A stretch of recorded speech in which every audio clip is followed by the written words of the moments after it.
with regard to gender, I think that there's been a tremendous change over the last century.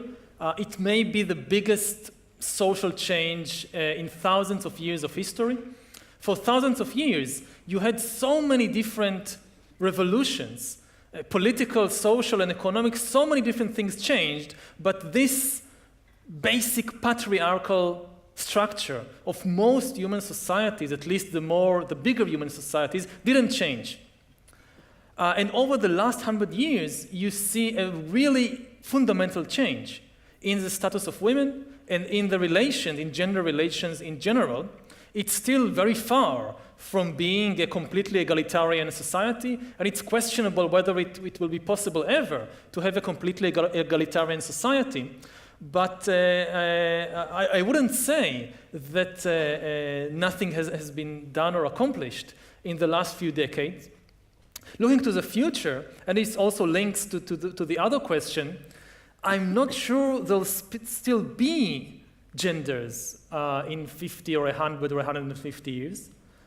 With this new ability to re-engineer, to create bodies and brains and minds as the basic products of the 21st century economy, the most fundamental structures of the human body and mind themselves might change.